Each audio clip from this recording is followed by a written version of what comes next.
This is Double Cross, a Tyler Wolf Espionage Thriller, Book 2, written by Jack Mars, read by Hades. Prologue. October 9th, 1948.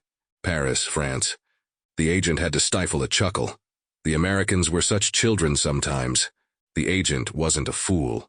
It would indeed be foolish to minimize what the Americans accomplished. The agent didn't quite believe the Washington worshippers, who said that without U.S. involvement, the war would have been won by the Germans. There was no doubt, however, that without American aid, the war would have been far longer and far more brutal. Still, how could they be so strong but at the same moment so weak? No, weak wasn't the right word. Naive. That was better. The symbol of their naivete at this moment was the safe house the agent observed. The idea of a safe house was, to begin with, a rather silly one. It would be far better for the fledgling CIA to teach their officers to be safe rather than to buy or rent homes and call them safe. Did they think that by simply pronouncing a place safe it was free from espionage? That somehow the fact that the Americans owned the property meant that no one would dare violate its sanctity? The agent thought rather wryly that they did.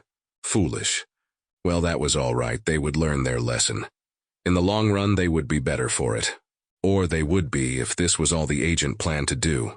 Really, it would be more correct to say the world would be better off for this. It would suffer great pain and much bloodshed, but the agent was confident that when the dust eventually settled, the lesson would be learned, and the world would adopt a much more fair, prudent, and effective means of doing business. And that was all war was, really. Just business. The agent checked the package, an utterly foolish thing to do if the agent were facing trained and capable operatives. As it was, the CIA officers probably saw the agent as harmless. The agent could have been loading a cannon in front of them, and they probably wouldn't have sensed danger.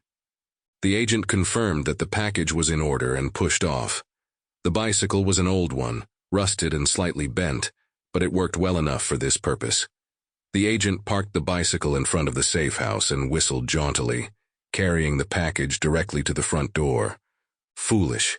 For God's sake, could they truly believe that they would receive a random delivery of what? Milk? Bread? A large bundle of newspapers?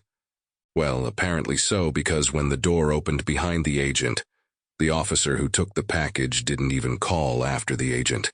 He simply took the strange box into the safe house, where it would be guaranteed to be effective.